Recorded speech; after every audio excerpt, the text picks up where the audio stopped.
আহ! এই গরম ধোঁয়া ওঠা মাংসের গন্ধ আর স্বাদ, আবার মায়ের হাতের রান্না, সবটাই অতুলনীয়। প্রিয় বন্ধুরা, আপনারাও উপভোগ করুন। এই রান্নায় যে সমস্ত উপকরণগুলি ব্যবহার করা হয়েছে তার মধ্যে কাঁচা মাংস 1 কেজি, তার সঙ্গে রয়েছে পেঁয়াজ বাটার জন্য আলাদা করে এবং কুচনো টমেটো, আদা, রসুন। এছাড়াও এর মধ্যে আরও যে সমস্ত কিছু ব্যবহার করা হয়েছে তার মধ্যে হলো ক্যাপসিকাম, এবং আমরা আদা পেঁয়াজ এইগুলোকে একসঙ্গে, আদাকে আলাদা করে মেটেছি, পেঁয়াজ রসুন একসঙ্গে মেটে নিয়েছি, পেঁয়াজ কুচনো অবস্থাতেও আছে, টমেটো বাটা। এরপরে হচ্ছে ধনে গুঁড়ো, জিরে গুঁড়ো। এবং মজা হচ্ছে এই রান্নাটা আপনারা একটু ধৈর্য নিয়ে দেখবেন। তার কারণ হচ্ছে আমার মা বাকি সব ইউটিউব চ্যানেলে যে সমস্ত কুকিং চ্যানেল আছে তাদের মতো অত এক্সপার্ট নয় এবং তাড়াহুড়ো করেও রাঁধতে পারেন না, এবং এই রান্নাতে আমার কোনো অবদানই নেই। মা রান্না করেছেন এবং আমার মেয়ে, ছোট্ট মেয়ে, গোটা ভিডিওটা রেকর্ড করেছে। তো আসুন এবার রান্নাটা দেখি। প্রথমেই কড়াইয়ে তেল দেওয়া হলো এবং তেল গরম হতে সময় দেওয়া হলো। তেল গরম হওয়ার পর তার মধ্যে আমরা দেখতে পাচ্ছি যে তেলটা ফুটে গেছে বা তেলটা গরম হয়েছে আমরা বলবো, এখান থেকে ধোঁয়া ওঠা শুরু হয়েছে। এর মধ্যে তখন ডুমো ডুমো করে কেটে রাখা আলু, যেটা আমি উপাদানে বলতে ভুলে গেছি, কেটে রাখা আলু আস্তে আস্তে দেওয়া হলো এবং আলুগুলোকে ভাজা হতে লাগলো। আলুগুলো যখন আস্তে আস্তে নাড়াচাড়া করতে করতে প্রায় বাদামি বর্ণ হয়ে আসবে, তো এই বাদামি ভাবটা, আলুর মধ্যে এই বাদামি ভাবটা আনাটা খুব জরুরি, এবং এই বাদামি ভাব এসে গেলে আপনারা তখন করবেন কি, আলুগুলোকে আস্তে আস্তে এবার একটা পাত্রের মধ্যে তুলে রাখতে হবে। তো আলুগুলোকে বাদামিভাবে ভেজে নেওয়াটা খুব দরকার। আর ক্যামেরা একটু নড়ে যাচ্ছে কারণ আমার বাচ্চা মেয়ে রেকর্ড করেছে গোটা ব্যাপারটা, সেই জন্য আপনারা বিষয়টা কনসিডার করে নেবেন। আমরা দেখলাম আলু ভাজা হয়ে গেছে এবং কড়াই থেকে আমরা আলু তুলে নিয়েছি। তো এরপর আমরা আসবো পরবর্তী প্রসেসিংয়ে। আমরা কুচনো পেঁয়াজগুলোকে কড়াইয়ের মধ্যে দিয়ে হালকাভাবে নাড়াচাড়া করতে থাকবো যাতে পেঁয়াজটা লালচে কালার আসে, অর্থাৎ একটা বাদামি লালচে কালার আসবে। এর মধ্যে আমরা কিছু তেজপাতা দিয়ে নিলাম। এইভাবে এইগুলোকে আস্তে আস্তে আমরা নাড়াচাড়া করতে থাকবো এবং দেখব যে পেঁয়াজটা যতক্ষণ না একটা লালচে বাদামি ভাব আসছে ততক্ষণ আমরা এই নাড়াচাড়া প্রক্রিয়াটা চালিয়ে যাব। তো চলছে নাড়াচাড়া এবং পেঁয়াজ আস্তে আস্তে আস্তে আস্তে একটা রং ধরছে, পেঁয়াজগুলো আস্তে আস্তে অনেকটা সংকুচিত হচ্ছে, তার মধ্যে জলীয় অংশটা বেরিয়ে যাচ্ছে এবং আমরা দেখতে পাচ্ছি যে পেঁয়াজগুলো একটা নির্দিষ্ট বর্ণে, যে বর্ণটা আমাদের খুব কাঙ্ক্ষিত বর্ণ, সেই বর্ণে পেঁয়াজগুলো চলে এসেছে। এবং দুকুচি গোটা রসুনও এর মধ্যে দেওয়া হয়েছিল। এরপর ক্যাপসিকাম দেওয়া হলো। ক্যাপসিকাম দিয়ে আবার আমরা নাড়াচাড়া করতে লাগছি বেশ খানিকক্ষণ, কারণ এই নাড়াচাড়াটার মধ্যে দিয়ে এই কাঁচা যে উপাদানগুলো দেওয়া হয়েছে তার জলীয় অংশটা বেরিয়ে যাওয়া খুব দরকার। এরপর আমরা আদা বাটা, পেঁয়াজ এবং রসুন একসঙ্গে যেটা বাটা ছিল সেটা দিয়েছি, টমেটো বাটা যেটা ছিল সেটাও দিয়েছি, এটাকে অনেকে টমেটো পিউরিও বলে থাকে, তো আমরা একবারে বাঙালি মতে বলছি। এরপর আমরা এর মধ্যে জিরে গুঁড়ো, ধনে গুঁড়ো এবং হলুদ গুঁড়ো দিয়ে দিলাম, অল্প কিছু চিনি ছড়িয়ে দিলাম। হ্যাঁ, এটা স্বাদের জন্য, বাঙালি রান্না এই স্বাদটার জন্য খুব দরকার। এবং আমরা এটাকে আস্তে আস্তে আস্তে আস্তে কষাতে থাকলাম। এটাকে বলা হয় কষানো। যত কষানো হবে তত এই রান্নার স্বাদ বাড়বে। এবং মনে রাখবেন এর মধ্যে মিশে আছে মায়ের ভালোবাসা, আদরের ছোঁয়া। তো এর মধ্যে আলুগুলো এবার দিয়ে দেওয়া হলো, দিয়ে আমরা আরেকটু কষিয়ে নিলাম। এই কষানো প্রক্রিয়াটি চলতে থাকলো এবং আস্তে আস্তে জিনিসটা ঘন বা গাঢ় হয়ে আসতে থাকলো।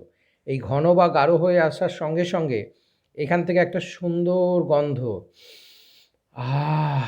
এই যে কষানোর গন্ধটা আসছে না, কি বলবো, জাস্ট একবারে মন ভরে যাচ্ছে। তো এইভাবে কষানোটা চলতে থাকবে এবং কষানো বেশ খানিক্ষণ কষানো হলে, এই কষানোর ওপরেই আসলে বাঙালি রান্নায় যে কষানোর ওপরেই স্বাদটা আসে। কষানোটা যখন ঠিকঠাক হয়ে যাবে, এটা মায়েরা খুব ভালো বুঝতে পারেন, তখন এবার আমরা আগে থেকে নুন, হলুদ এবং তেল দিয়ে ম্যারিনেট করা, একেবারে বাঙালি ঘরোয়া পদ্ধতিতে ম্যারিনেট করা মাংসগুলোকে আমরা আস্তে আস্তে ওই কষানো মশলার মধ্যে দিতে থাকলাম এবং এই কষানো মশলার মধ্যে মাংসগুলো যোগ করে তারপর আমরা বেশ খানিকক্ষণ নাড়াচাড়া করব। দেখতে পাচ্ছেন সাইডে কড়াই দিয়ে শক্ত করে ধরা হয়েছিল যাতে নাড়াচাড়া করতে সুবিধা হয়। তো কষানো প্রক্রিয়া যেটা ছিল আমাদের, সেই কষানো প্রক্রিয়াটি প্রায় সমাপ্ত হয়েছে। আপনারা দেখতে পাচ্ছেন মাংসর সঙ্গে মশলা সব কিছু মিলেমিশে একেবারে মাখো মাখো ব্যাপার। এইবার জাস্ট একটা ঢাকনা দিয়ে একে রান্না করতে হচ্ছে। ঢাকনা দেওয়াটা খুব দরকার, তাতে পুষ্টি উপাদান সহজে জারিত হয়ে নষ্ট হয় না। তো আমরা দেখতে পাচ্ছি মাংস এবার জল ছেড়েছে এবং সেই জল বেরিয়ে এসে এক কড়াই জল, বাইরে থেকে কোনো জল যোগ না করা সত্ত্বেও মাংসর ভেতরে থাকা জল বাইরে বেরিয়ে এসেছে এবং সুন্দর একটা ঝোল ঝোল তৈরি হয়েছে। তো এই মাংসের ঝোল, মুরগির মাংসের ঝোল, এটা বাঙালির একটি বহুদিনের প্রিয় খাবার, যে জায়গাটা আমরা এখন বিভিন্ন বাইরের খাবারের চাপে ভুলে গেছি। আজকাল আর সেরকমভাবে হয় না, আমরা নানা রকম রেসিপি শিখেছি, কিন্তু এর স্বাদ আর গন্ধ কিছু বলার নেই। দেখতে পাচ্ছেন আপনারা, কড়াই জুড়ে ফুটছে, ধোঁয়া উঠছে, গরম গরম মাংসের ঝোল তৈরি হচ্ছে।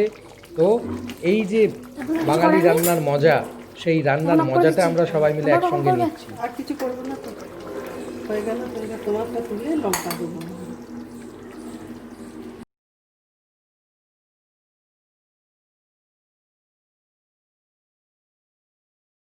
তো আপনারা শুনলেন যেখানে বাচ্চার জন্যও আলাদা করে করা হচ্ছে এবং বড়দের জন্য ঝাল ঝাল হবে তো ব্যাপারটা, তাই লঙ্কা দেয়া হবে। এবং স্নেহশীলা ঠাকুমা দেখুন কীরকমভাবে বাচ্চার ফেভারিট পিস কোনগুলো সেগুলো, এটা আমাদের বাঙালি ঘরেতেই সম্ভব।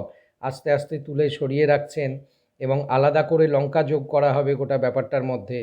তো দেখতে পাচ্ছেন আমার মা আমার মেয়ের জন্য তার পছন্দের পিসগুলোকে বেছে বেছে সরিয়ে অল্প একটুখানি লঙ্কা, জাস্ট, তার ঝালও লাগবে না আবার স্বাদটাও আসবে, সেই জন্য তার যে পাটটা তুলে রাখা হলো সেই পাটে মিশিয়ে দেওয়া হলো। এবং এরপর হচ্ছে আমরা বড়রা যারা খাবো তাদের জন্য যে লঙ্কাটা কিভাবে মেশানো হচ্ছে দেখুন। ভালো করে একটা হাতার মধ্যে নিয়ে তাকে ভালো করে ঝোলের সঙ্গে ঘেঁটে ঘেঁটে ঘেঁটে ঘেঁটে খন্তি দিয়ে ঘেঁটে ঘেঁটে আস্তে আস্তে আস্তে আস্তে তার মধ্যে মিশিয়ে দেওয়া হলো। এই মেশানোটা যখন হয়ে গেল, তারপর আবার ঢাকনা দিয়ে বেশ খানিকক্ষণ লঙ্কাটা যাতে সব কিছুর সঙ্গে বেশ মিশে যায়, বেশ খানিকক্ষণ ফুটতে দেওয়া হলো অল্প আঁচে। তো এবার যখন এই ফোটাটা কমপ্লিট হয়ে যাবে, তারপরে কি করব না, আমাদের সেই মায়ের হাতের রান্না দুর্দান্ত স্বাদের মুরগির মাংস, তার ঝোল রেডি হয়ে গেছে। এইবার জাস্ট স্নানটা সেরে আসি, তারপর গরম ভাতে খাওয়া শুরু করে দিই। তো খাওয়া দাওয়া তো হলো, এবার আসুন এবার একটু জেনে নিই যে পুষ্টিমূল্যগুলো কী আছে। প্রোটিন আছে 26.2 গ্রাম, ফ্যাট 12.8 গ্রাম, কার্বোহাইড্রেট দেখতে পাচ্ছেন 4 গ্রাম, এবং ক্যালোরি আছে 236 কিলো ক্যালোরি। অর্থাৎ যে পরিমাণ মাংস আমরা খেলাম তা থেকে এগুলো পেলাম। তো এটা একজনের ভাগে 4 টুকরো মাংস এবং 1 টুকরো আলু ধরে হিসাব করা হয়েছে, হিসাবটা আপনারা পেয়ে গেলেন। এইবার মজা হচ্ছে যে এটা সব বয়সের সমস্ত মানুষই নির্বিশেষে খেতে পারে, কোনো ভাবনা না করেই। তবে বৃক্কের